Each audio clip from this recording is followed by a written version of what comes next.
دن کی قید نہیں ہے۔ اچھا، اس کے علاوہ جو تیسری چیز جو بتانا ضروری سمجھتا ہوں، نیاز میں کچھ بھی پکایا جا سکتا ہے،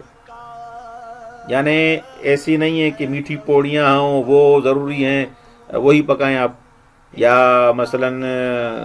کھیر پکا دیں فقط وہ ہو، یعنی فقط میٹھی چیز کا پکانا ضروری نہیں ہے۔ اس کے علاوہ آپ پلاؤ بھی کر سکتے ہیں، بریانی بھی کر سکتے ہیں، آپ مچھلی بھی کر سکتے ہیں، مچھلی بھی پکا سکتے ہیں، آپ تکے کر سکتے ہیں، کباب بنا سکتے ہیں۔ مولا کے نام پہ جو بھی آپ حلال رزق ہے اور مومنین کو کھلائیں، تو لہذا فقط میٹھا کرنا ہے، کوئی اور چیز کھلانا کوئی سمجھے کہ مثلا صحیح نہیں ہے، نہیں، آپ جو بھی کھلائیں صدق کے دل سے خلوص سے کھلائیں، ہاں خداوند متعال راضی ہو جائے گا۔ اچھا، کوئی بس مخصوص چیز پکانا ضروری نہیں۔ اور اس کے علاوہ جو ضروری جس چیز کو سمجھتا ہوں،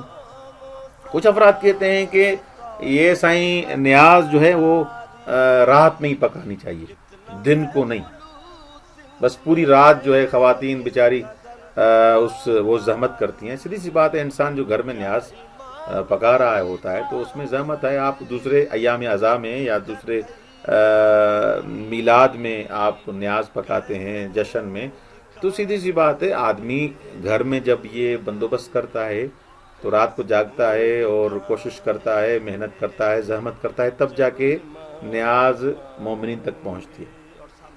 تو ضروری نہیں کہ رات کو ہی نیاز پکائی جائے، آپ دن کو پکائیں رات کو کھلا دیں، رات کو پکائیں دن کو کھلا دیں، کوئی اس میں قباحت نہیں ہے، بلکہ جائز ہے۔ جب سہولت آپ کو نظر آئے جیسے ویسے کریں، ٹھیک، یہ مسئلہ بھی حل ہو گیا۔ ایک بات جو کہنا ضروری سمجھتا ہوں وہ یہ ہے کہ دیکھیں، یہ بابرکت محفل ہے، مومنین آپ کے گھر آئے، آپ کے گھر میں سفرہ بچھا، دسترخوان بچھا، اہل بیت علیہ السلام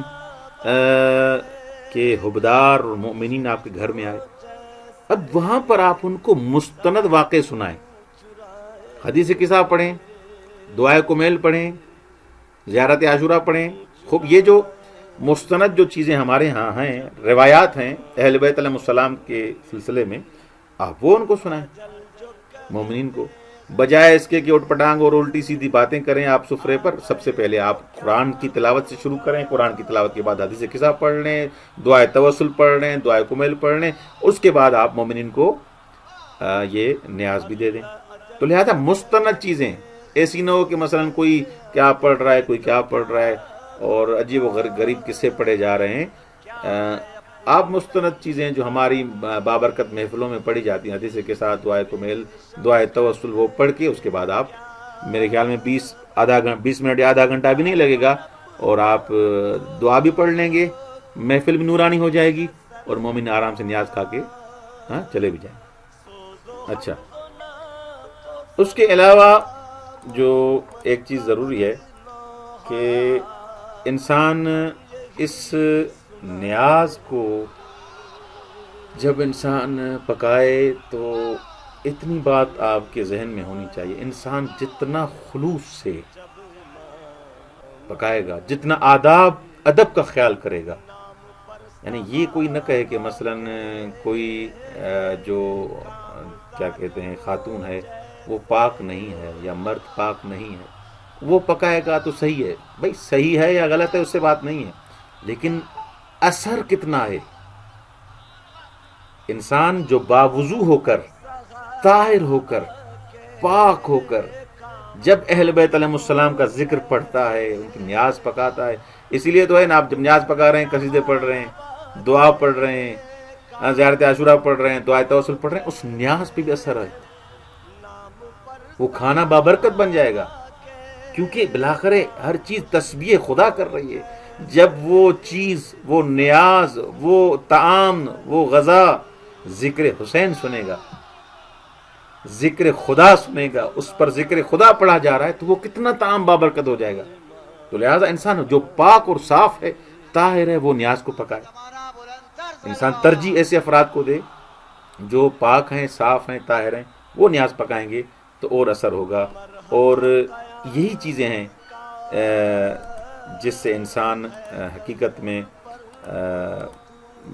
اپنے گھر کو، اپنے ماحول کو ایک متبرک ماحول بنا سکتا ہے، بابرکت ماحول بنا سکتا ہے. نورانی ماحول تب بنے گا جب ہم اپنی محفلوں کو اہل بیت علیہ السلام کے ذکر کے ساتھ، اہل بیت علیہ السلام کی جو دعائیں جو ہمیں تعلیم دی گئی ہیں، ان دعاؤں کو ہم جب اپنے گھروں میں پڑھیں گے، کیونکہ روایت میں آپ نے پڑھا ہے اور مختلف جگہوں پر مجلسوں میں